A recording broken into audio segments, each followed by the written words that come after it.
great to get out for a walk again. I've become so much lazier in recent years.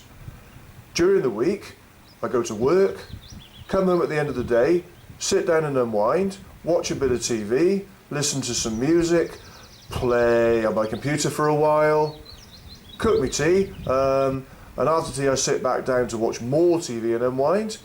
Can't be asked to do anything else. Then at the weekends, I do my food shopping, which is always bedlam, so by the time I get home and pack everything away, I'm tired. I just want to sit down again and relax and unwind again. I'm conscious of the fact that I don't get as much exercise as I used to, so I've put on more weight. As a result, I decided to buy myself an exercise bike. Now, I've never been one for the gym, and I do know that deep down I will only use the exercise bike once in a blue moon.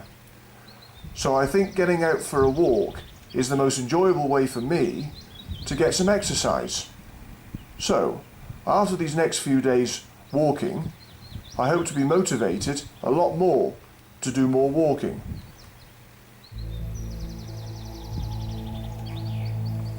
For this particular walk, I'm going to be exploring the area around the Manifold Valley. So my journey begins here, in Flash.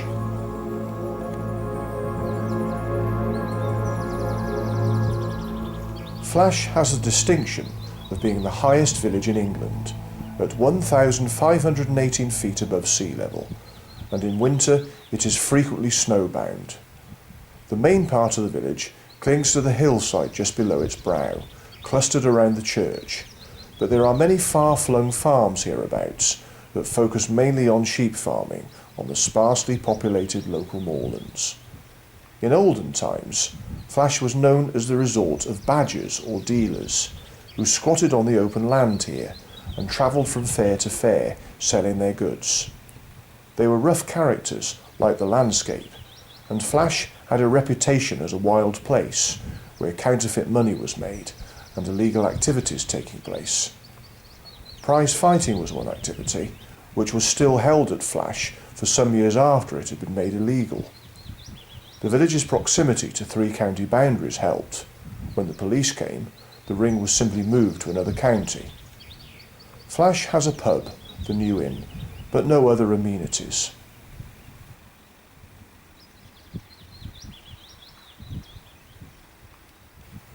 Just outside the village at Flash Bar, on the A53 between Buxton and Leach, there is Flash Bar Stores, possibly the highest shop in England, and another pub, the Knight's Table.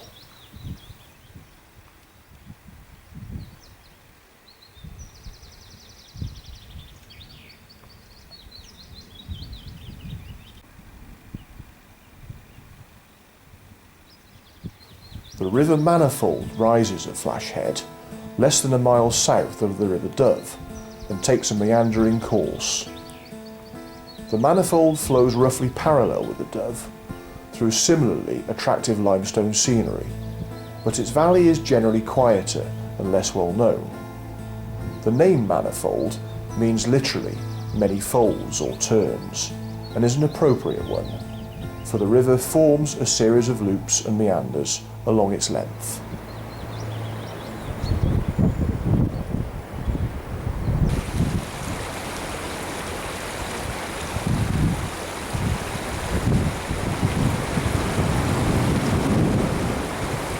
Once or twice a week, I wander up to my local pub, which is a great way of meeting all the locals. And part of me also hopes that I might meet a nice young lady up there, but unfortunately it never happens.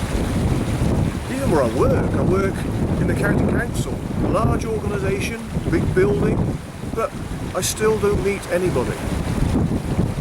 Even if it's just to say hi to someone I'm passing in the corridor, or anyone that I may have been interested in, well, they're all spoken for anyway, so I can't win.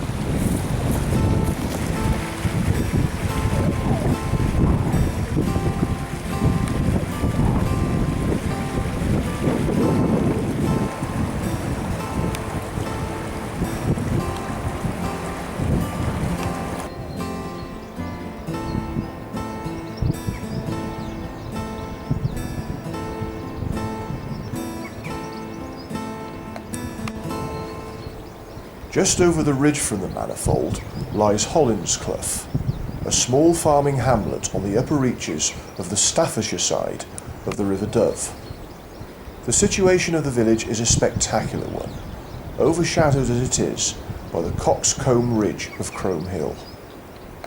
The village itself is as quiet a place as you will find in the Peak District, with quite a small resident population. There is a Methodist church, and rather surprisingly, the village boasts a brass band, well known in local circles.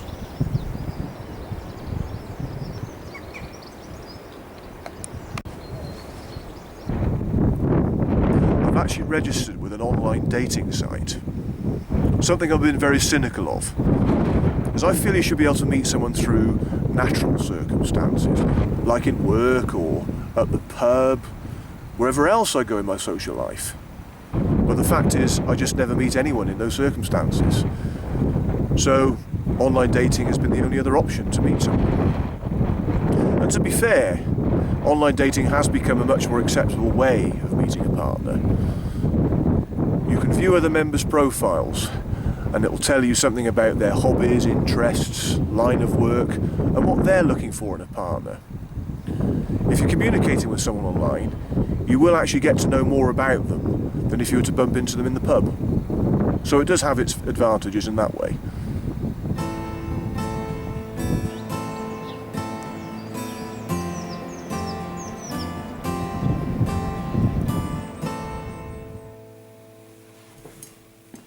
I think I've created a very good profile, which I feel accurately puts my personality across. Hello, I'm an intelligent, well-spoken, calm and positive guy with a warm heart and a great sense of humour, always smiling and laughing. So, what am I looking for in my ideal lady? I'd say mutual trust, respect, good sense of humour and communication would be, for me, essential qualities in any relationship. Like me, she will be genuine, honest and tactile, someone who likes me for who I am. She will be someone with whom I can share my life, have days out, weekends away, be close to each other, but more importantly, just enjoy each other's company, whatever we're doing. It would be great to share some of the same interests, but I believe that we can enjoy our own hobbies and be able to take part in whatever either of us have a passion for. Thanks for taking the time to read my profile.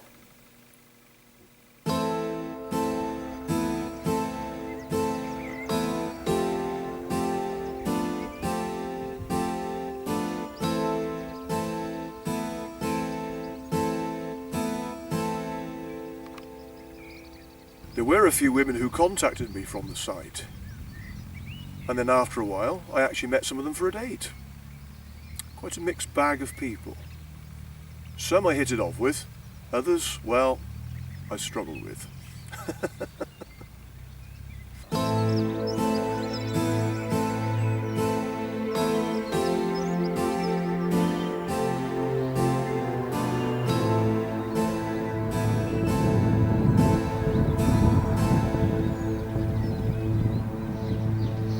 Longnor is a former market town which lies close to the Manifold. The village clusters around the cobbled marketplace with its pubs and former market hall, now a craft centre. The front of the market hall lists the tolls charged for making sales here, 4p to sell a sheep for example. The marketplace is surrounded by pubs and hotels, the largest of which is the Crewe and Harper Arms, named after the family of local landowners. There is also a village store.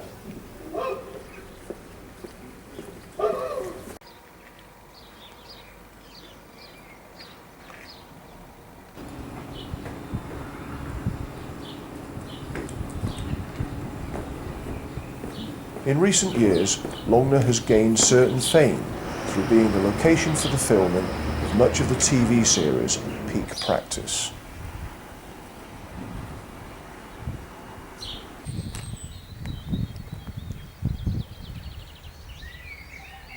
The first lady I met on the dating site was Janelle, and we met up here in Longnor.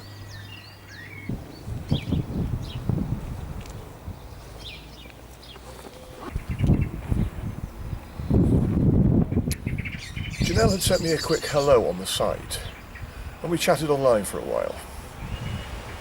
She then asked me to call her so that we could arrange to meet up. So I telephoned her the following evening. She had a very sexy voice. She sounded very confident, whereas I was as nervous as hell. It was quite weird, really weird. Here was a lady I didn't know at all. We'd only exchanged a very small number of very short emails, and she was asking me to meet up.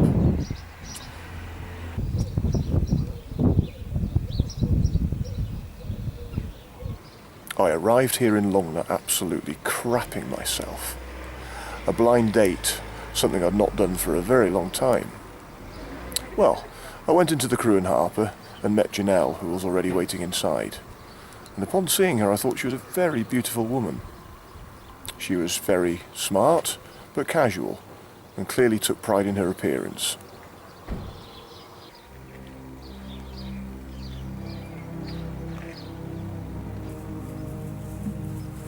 We sat down together and had lunch.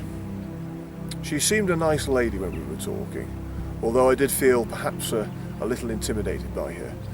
But that was probably due to the fact that she did come across as very confident. Nevertheless, we got along fine, and we spent most of the afternoon together chatting away in the Crew and Harper. I did like her, but there wasn't any spark between us, so I felt we were getting along more as friends, really.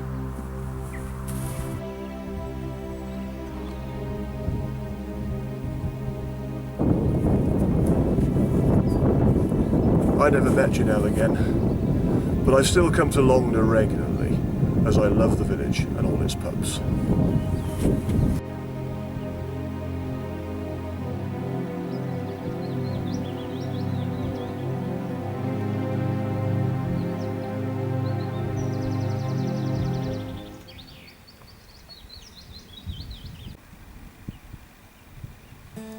From Longnor, the Manifold meanders through gritstone countryside before reaching the limestone area further south.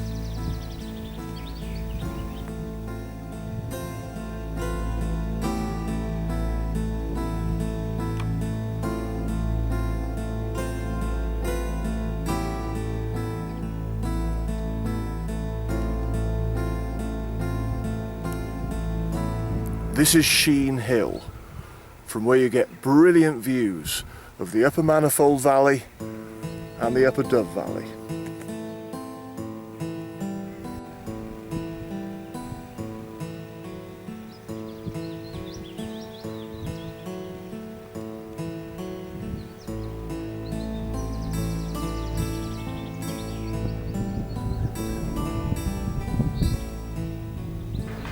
Sheen is a small village, strung out along a gritstone ridge between the Manifold and Dove valleys. It's a quiet place, far removed from the bustle of Longnor. Most of the village exists on farming, but there is also a small engineering works here. The village is built of local stone and has a church of unusual design and a pub called the Staffordshire Knot. For many years, Sheen has had the peculiar distinction of producing both men's and women's world-class tug-of-war teams.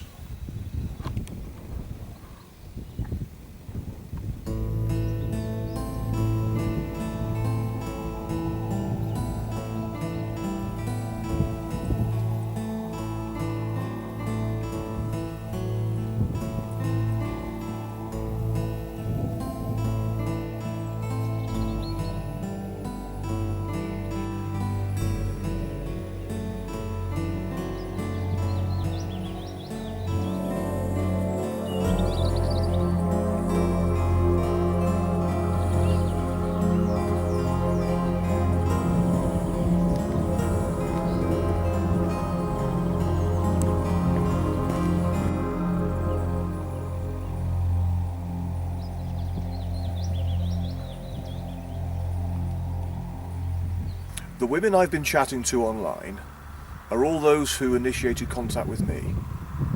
I've messaged a few women that I like the look of, but unfortunately, very few of them reply. So I do find it really disheartening. Now, I know I may not be God's gift, but I'm confident that my profile is a good one, and I know that I would make the right lady very happy. Maybe these women just get too many messages from lots of other men, so they just don't have time to reply to their messages. That's what I like to tell myself anyway.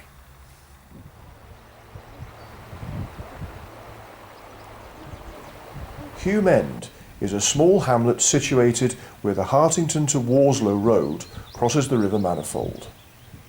By the bridge over the Manifold there is a pub, once called the Light Railway, but now named the Manifold Inn. Hulme End was once the terminus of the Leach and Manifold Light Railway, a narrow gauge line which opened in 1904 along the Manifold and Hants valleys between here and Waterhouses, a distance of 8.5 miles.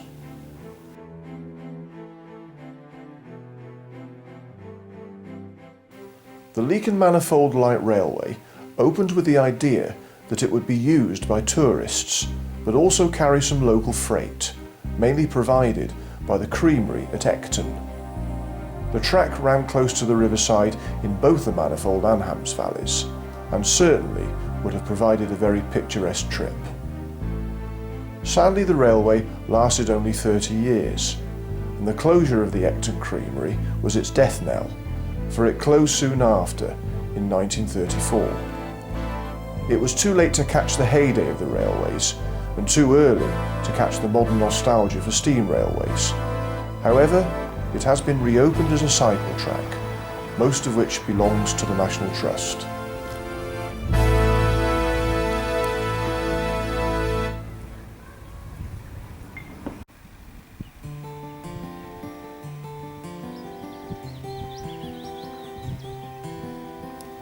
Alstonefield is the major village of this region.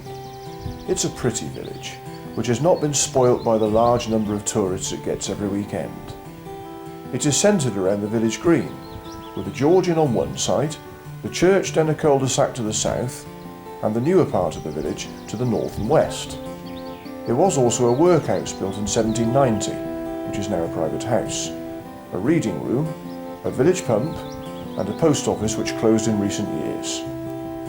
The village was once a busy junction of packhorse routes and was granted a market charter in 1308. It is not known how long markets continued, but livestock markets were held up until Victorian times. Alstonefield's situation between the Manifold and Dove valleys has meant that the major modern transport routes have bypassed it, leaving it as a backwater apart from tourism. The next lady I found myself in contact with from the dating site was Karen.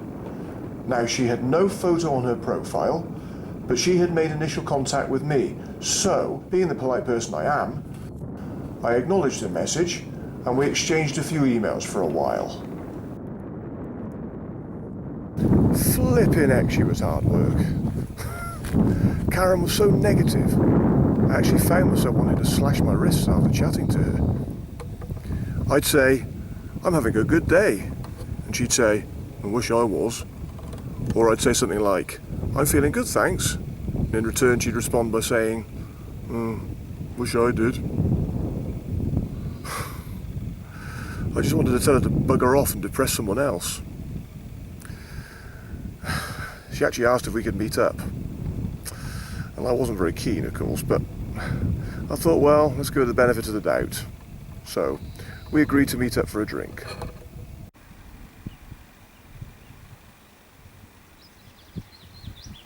The George at Alstonefield is where I met Karen for a drink. This time I had no idea what she looked like, but she recognised me as soon as she saw me, as she was waiting outside. Well, I wasn't attracted to her at all, and her negative personality did absolutely nothing to warm me to her. We got on okay, but I just found her really difficult to talk to. Along with being negative, she just had no personality. So I found there were long stretches of silence where I was constantly looking around the room trying to think of something to say. Well, not funny.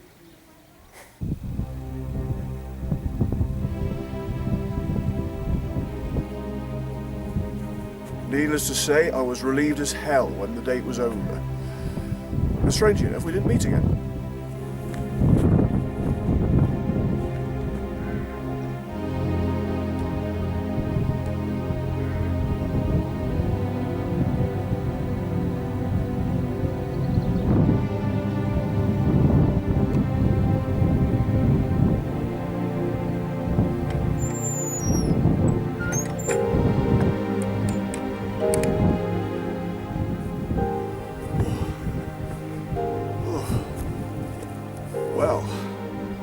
That's the first day of my journey. I'm now going to go home, recharge the batteries, and return in a couple of weeks' time. And I'll do the rest of my tour around the Manifold Valley. I just realised, when I come back, I'll be another year older.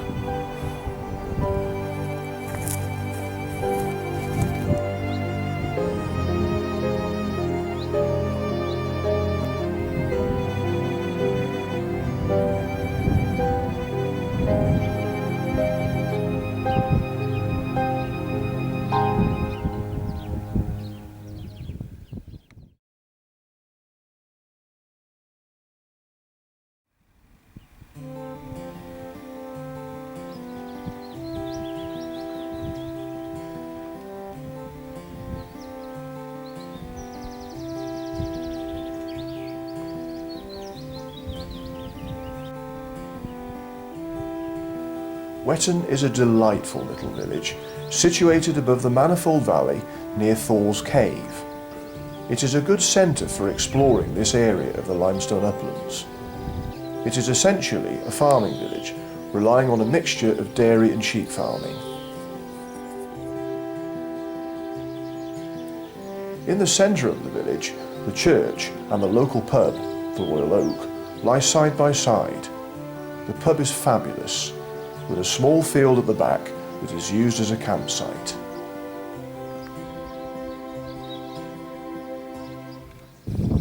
My next date was at the Royal Oak. However, before I say more, I'm off to do a circular walk. So when I'm back later on this afternoon, I'll explain.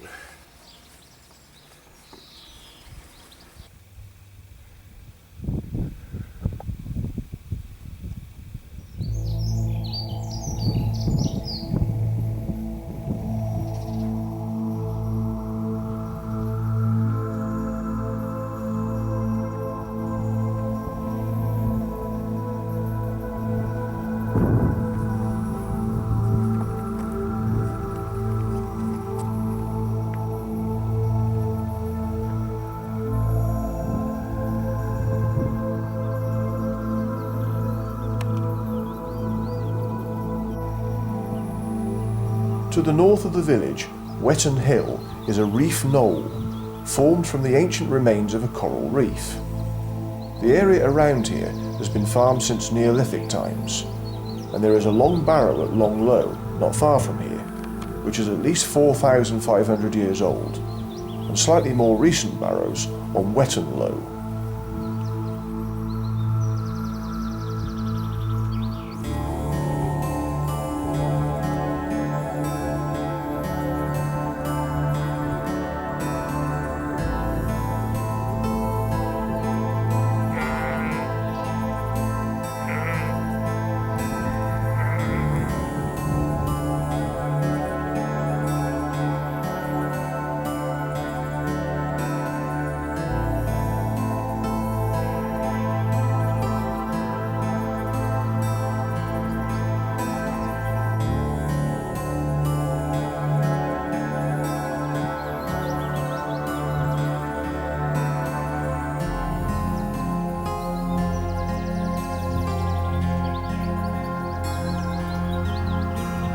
Spoil heaps on this hillside deceive the former importance of the timely hamlet below, for Ecton Hill contained a massive vertical pipe vein, rich in copper ore, and in their heyday in the late 18th century, the mines were the richest in the country. Even what little now remains can still make an interesting walk around Ecton, and the view from the top of the hill is outstanding. Absolutely fantastic.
Descending to Wetton, I rejoined the River Manifold. Continuing downstream, I would now be walking through the most dramatic section of the Manifold Valley.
Wetton Mill was a water mill for grinding corn, and the remains of a mill stream, along with a grindstone, can still be seen. The mill is long since disused, but the tea room is popular with tourists. A cave, with several mouths and the centre open to the sky, is a prominent landmark. Immediately downstream from the mill are several swallow holes, where the manifold begins to flow underground towards Ilam. There is plenty of parking by the mill, on the site of the old Holt, and the cafe is a popular stopping point for walkers using the Manifold track and the many other rural walks which can incorporate parts of it.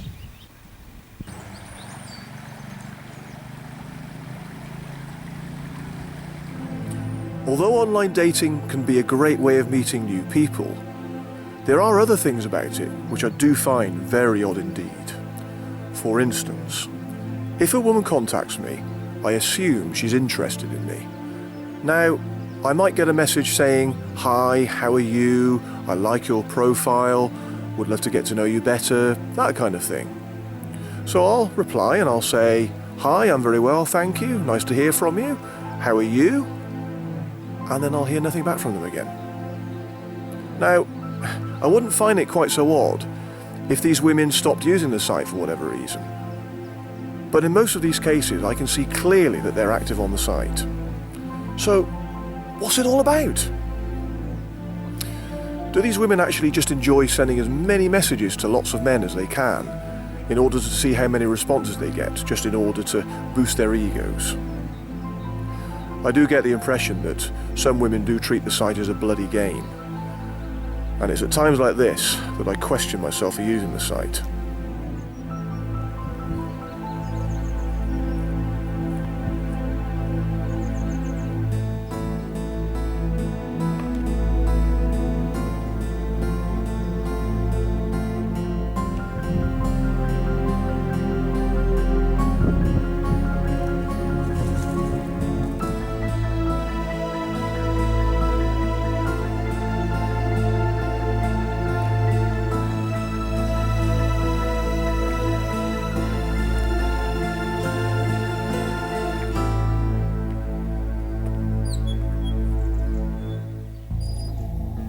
Continuing southwards down the Manifold Valley, my heart began to beat much faster, as I was greatly anticipating of what I was approaching.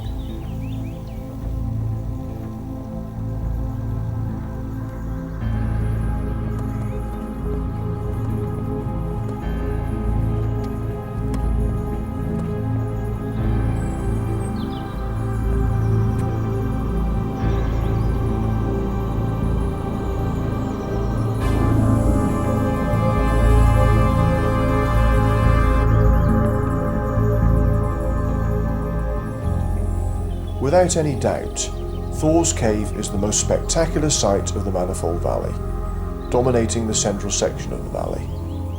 The rock in which it is set sticks up out of the hillside like a giant fang, with a cave entrance forming a hole in it 10 metres in diameter, a sight which can be clearly seen for several miles.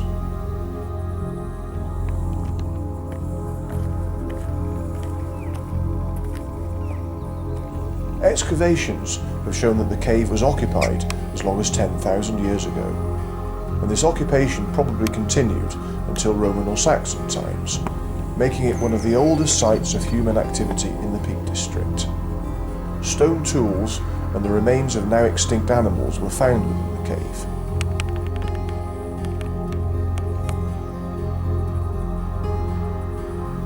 Thor's Cave is well worth a visit for a scramble inside or to climb onto the ledge above and admire the fantastic view of the Manifold Valley.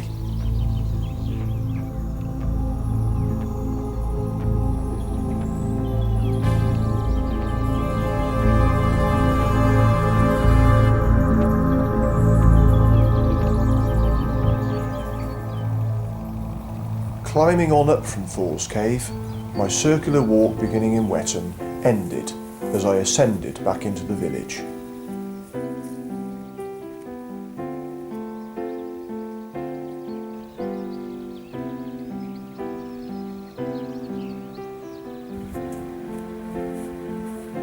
I adore this village. Wetton has got to be my very favourite of all the Peak District villages.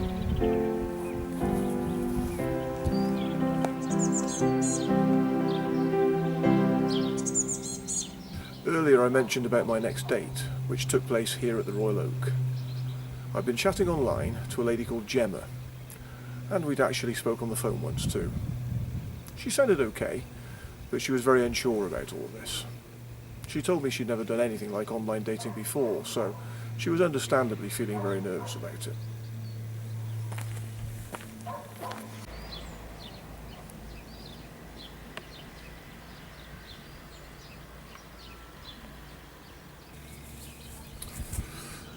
Anyway, Gemma and I arranged to meet up at the Royal Oak.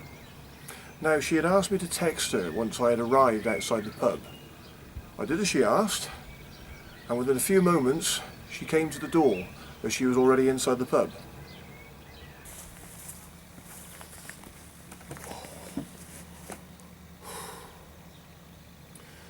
Now, I did find her quite attractive. Whilst we were talking in the bar, I asked her how she got here. She told me that she'd been given a lift by some friends of hers. I asked her if she'd been dropped off by her friends and would they be coming back for her later on. She said, "No, they're sitting over there." I looked to where she was indicating. 4 women were waving at me. They were sat at a table in the corner of the room, eating their lunch. Well, how did I react to that? Let's just say my jaw dropped ever so slightly.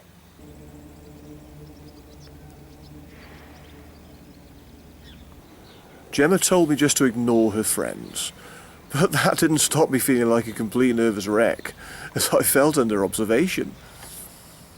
The conversation between us started to dry up after this. I was feeling on edge, my self-confidence had gone, and I was struggling to know what to say. Gemma then started showing signs of being in pain. She told me she was feeling unwell and needed to go into the ladies. After what seemed a very long time, she came out again and said to me, "I'm really sorry, but I feel ill. I'm going to have to go home. I feel really bad that you've come all the way out here to meet me, only for me to be going home straight away." I said, "Well, no worries, it's one of those things. Take care and hope you feel better soon."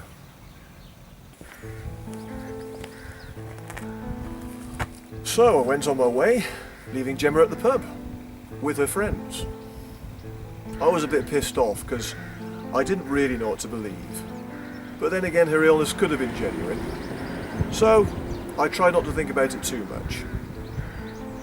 That night I sent her a text just to say it was great to have met her and sorry that she wasn't very well, hope she's better now. No response. perhaps my text didn't reach her, or she was unable to respond for whatever reason. So the next night I sent her another text, saying that I hope she was okay and that she's feeling better. No response. I'd got the message by then. A day later, I logged onto the dating site, and I could see that she'd been active since we'd met. She couldn't have been that bloody ill, could she? So I sent her a message. It was a polite message. I said to her, "Great to have met you. Sorry that you weren't very well. Also sorry that you weren't able to respond to my texts. And you took me for a twat, basically." After that, I decided to deactivate my profile off the dating site. I'd had enough of online dating for a while, so I was going to give it a rest.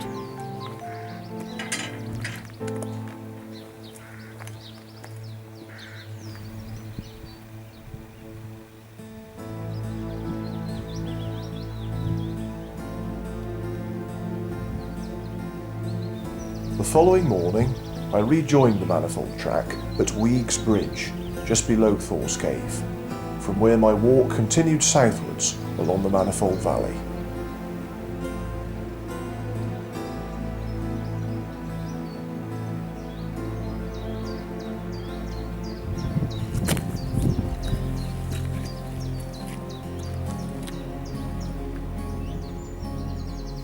The River Hamps joins the Manifold at Beeston, and the Manifold track follows this valley to Waterhouses.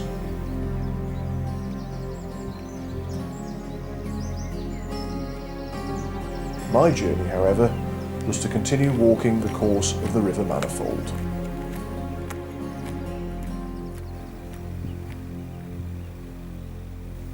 Just beyond here lies Beeston Tor, one of the largest and most spectacular limestone crags of the area.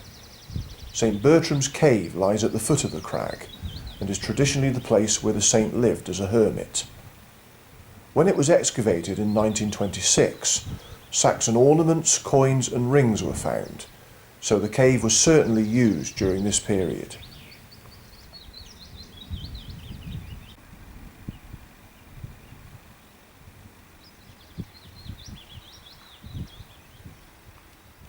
A mile or two south of Beeston, I came across Throwley Old Hall, a ruin of a fine Elizabethan manor house, built in 1603 for the Meverell family.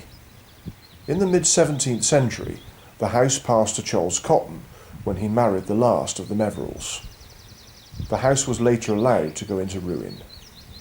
What remains is currently being made safe and restored by English Heritage.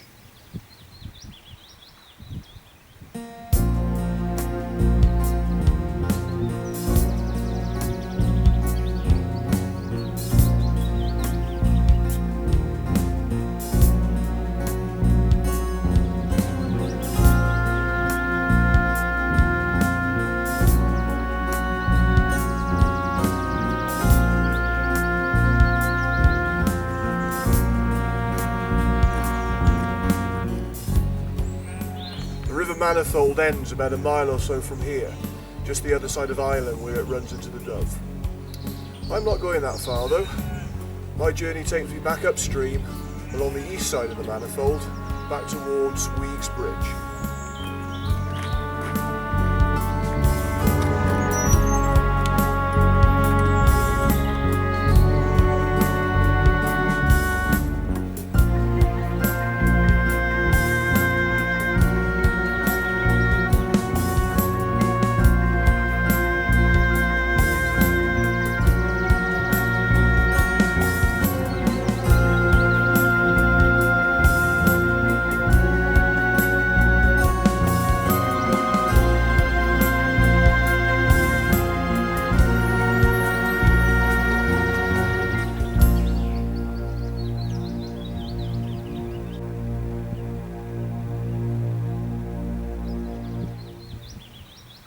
Now I'm going to visit a few of the small villages just west of the Manifold Valley, before moving off towards more rugged terrain of the Staffordshire moorlands.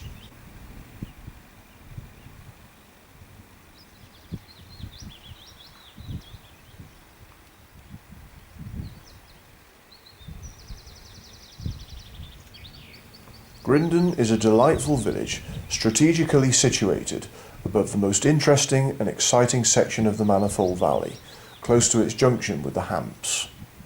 The village has a long history and was mentioned in the Domesday Book as Grendon, meaning Green Hill. It was a staging point along the packhorse route from the copper mines at Ecton Hill.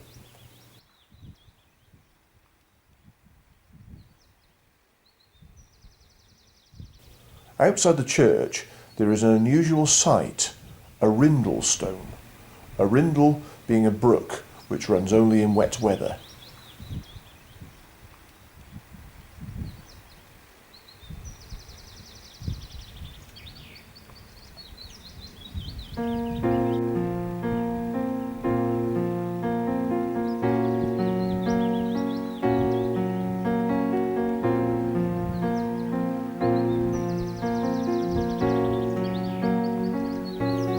Butterton is a lovely, quiet, strung-out village and is a good centre from which to explore the central section of the Manifold Valley. The village is built of local sandstone and its outlook is dominated by the towering steeple of the local church, constructed in 1879. The village is primarily a farming community and is clustered around the pub, the Black Lion Inn, built in 1782.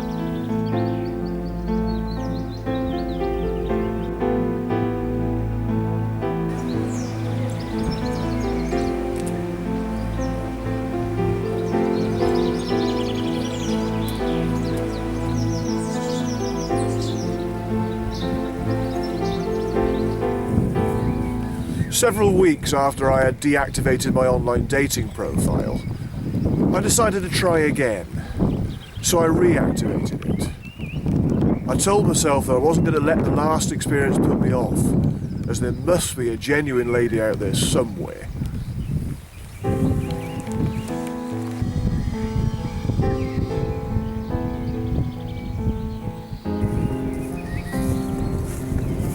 I was eventually contacted by a lady by the name of Wendy. Now, I don't know what it was about me that attracted her. She was a company director and was very ambitious and successful, it seemed. Whereas me, I've always been unambitious and not career-minded at all. So as a result, I felt very much out of my league. Nevertheless, she persisted with the contact and eventually asked to meet me.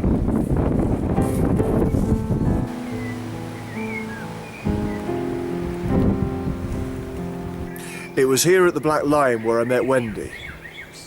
She seemed pleasant enough, but straight away there was absolutely no spark there. Well, we went into the bar and talked. There was no hostility between us as such, but the conversation did feel a bit awkward at times, even though I was doing my very best to make an effort. After about 30 minutes, if that, Wendy looked at me and politely said, "I'm going to go. We've not exactly hit it off. We've got nothing in common. I see no point." I was absolutely gobsmacked. I told her I'd been kicked in the balls, that's how it felt like.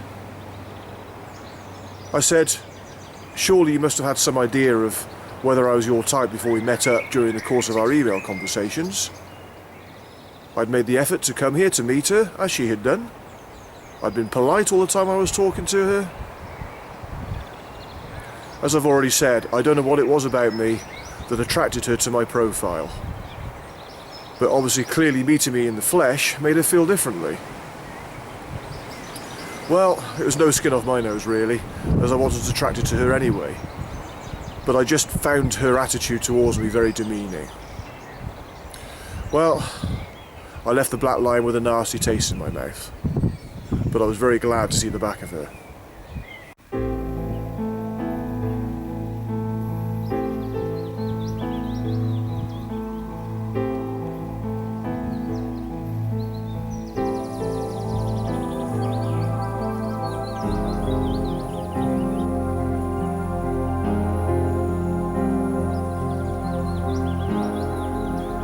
As I walked westwards across the bleaker landscape of the Staffordshire moorlands, I realised how quieter it is around here.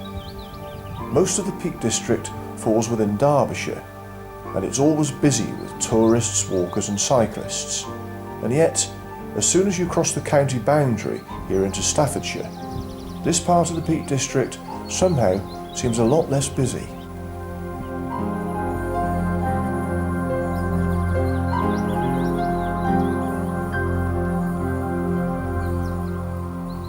Ramshaw Rocks form a gritstone escarpment marking the southwestern edge of the Peak District. Best viewed from the approach along the A53 Buxton to Leach Road, they stand as a line of silent sentinels guarding the entrance to the Peak District, worn into fantastic shapes by the elements. One evening, when I logged onto the dating site, I received a quick hello message from a lady called Jane. She had a photo on her profile, and she looked pleasant enough, but she wasn't someone I thought, wow, I really fancy her. However, we exchanged a few emails, and in a very short space of time I found that I really liked the sound of her. So, she actually gave me a telephone number, and the next evening I arranged to give her a call.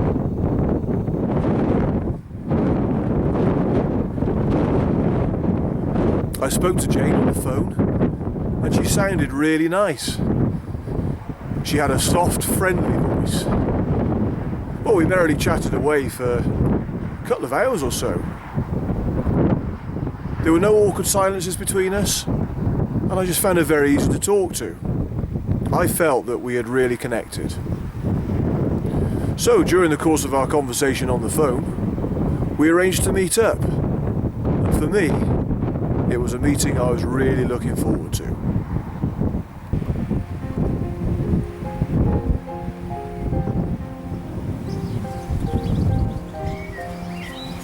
I met Jane here at the Old Rock Inn in Upper Hulme. She didn't look a lot like her photo, to be honest with you, but she had a very pleasant face. But if she was someone that I'd bumped into in the street, I probably would never have looked at her twice.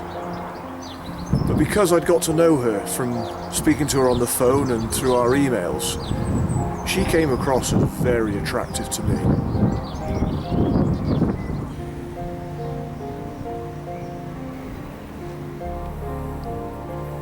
This area is one of rock and heather, which once belonged to the Swithamley estate.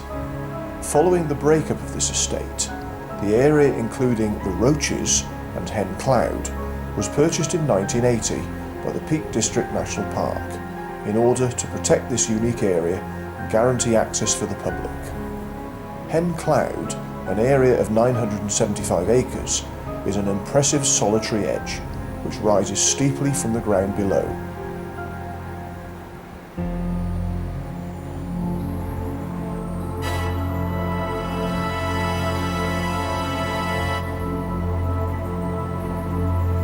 The Roaches have a gentler approach to Hen Cloud and actually consist of two edges, a lower and upper tier, with a set of rock steps connecting them. Built into the rocks of the lower tier is Rock Cottage, a tiny primitive cottage which was once the gamekeeper's residence and has now been converted into a climbing hut.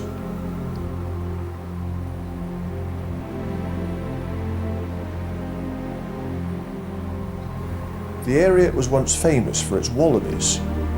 These were released in World War II from a private zoo at Swithamley and managed to breed and survive until the late 1990s, when the last survivors seemed to have disappeared.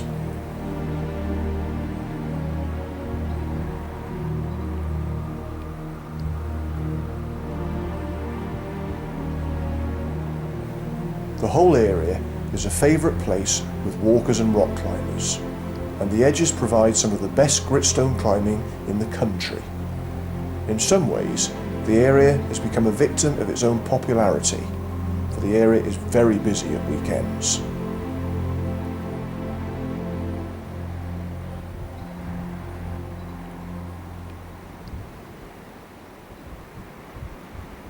Jane and I had a very pleasant evening together, drinking, chatting, Most importantly, laughing. I had one of the nicest evenings I can remember in a very long time. All the time we were together that evening, I can honestly say I don't remember ever feeling so comfortable with anybody. When the evening came to an end and we went our separate ways, I asked Jane to text me when she got home, just so as I knew that she'd arrived back home safely. She did as I asked, and we must have been texting for a further hour or so, basically telling each other what a lovely evening we'd had together.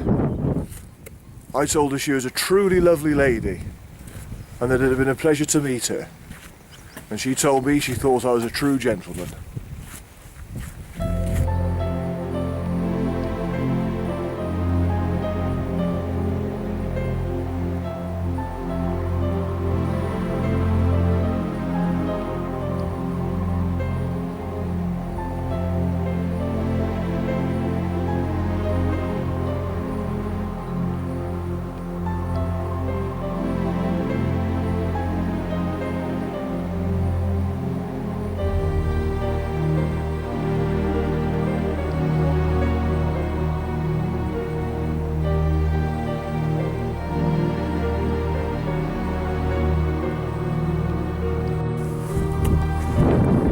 I was absolutely buzzing for a week or more after I'd met Jane that evening, and we continued to speak on the phone several times after that. I told her, I hope we'll meet again.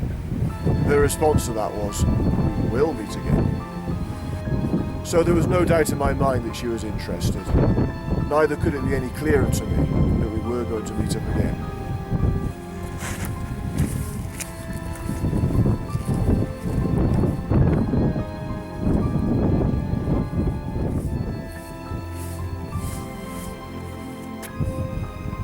I've almost gone round in a complete circle now. Just over there is Flash, near the source of the River Manifold, where I started this whole walk.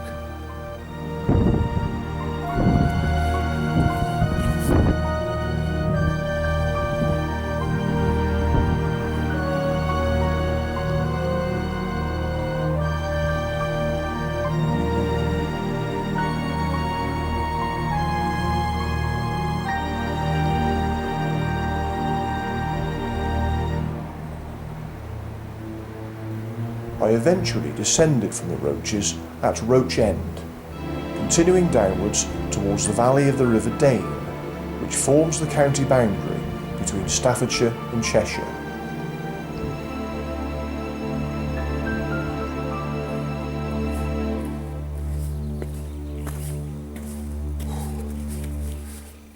Jane was going on holiday with some friends of hers, so she said that we could arrange to meet up on her return. Now, a couple of weeks later, when she did get back, she suddenly seemed a lot more distant with me. Her texts were more abrupt than usual, and they were less frequent. I tried to ring her a few times, but I never got an answer. So I found that she was getting very difficult to get hold of.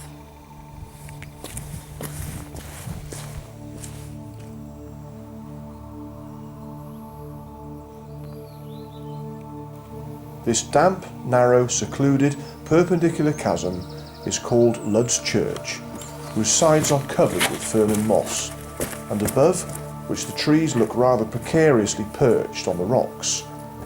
It is alleged that this inaccessible spot was a meeting place for Lollards, a group of heretics, followers of John Wycliffe, who were prominent in the 14th and 15th centuries.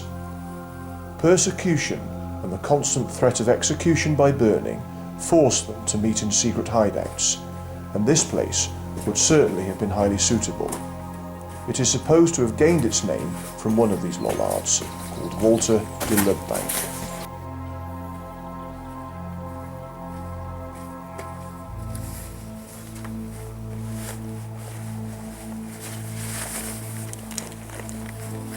It was some weeks later when I received an email from Jane.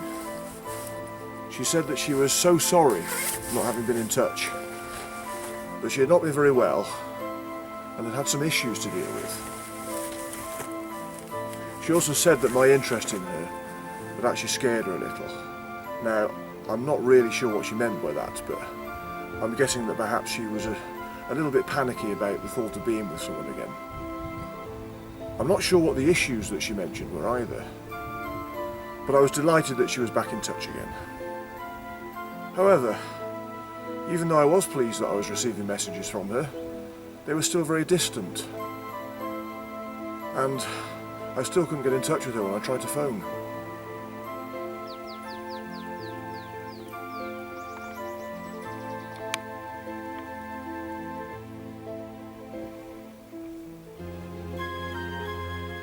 Soon after, I stopped hearing from Jane altogether. I received no more texts, emails or phone calls from her, even though I tried hard to let her know I was still interested. But at the same time, I wasn't going to hassle her if she decided that she didn't want to stay in touch anymore. So that was it. I never heard from Jane again. I don't know whether she decided I wasn't for her anymore, or whether she had suddenly panicked about the thought of being with someone again. Whatever the reason, I'll never know now. It's such a bloody shame. I really liked her a lot, and I thought something good was going to develop between us. Hey ho.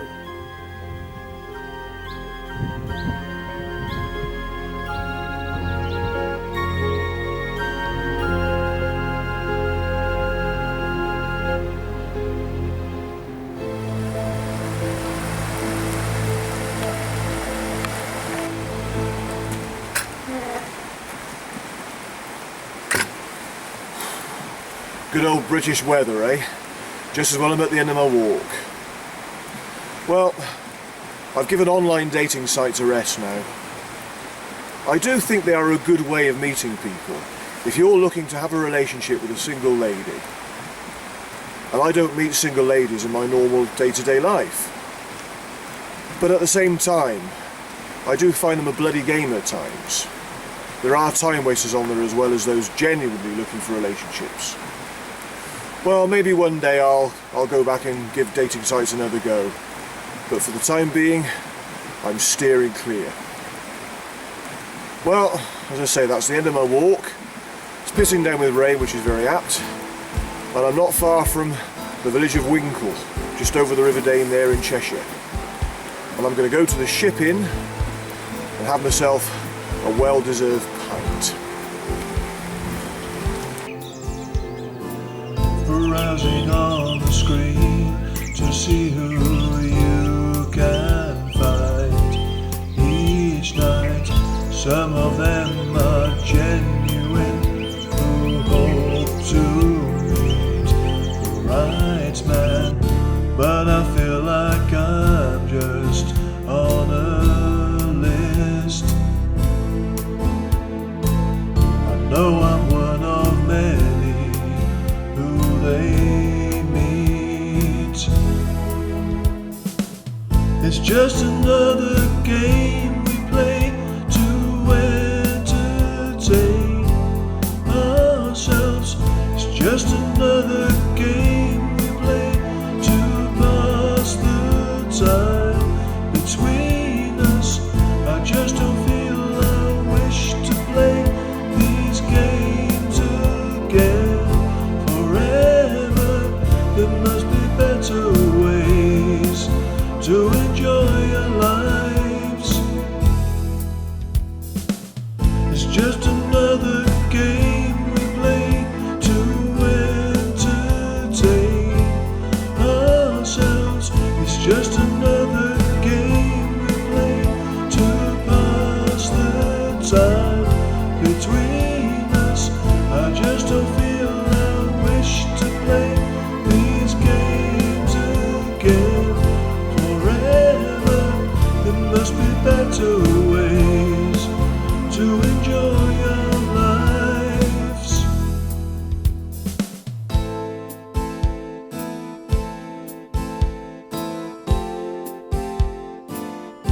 It's just another game.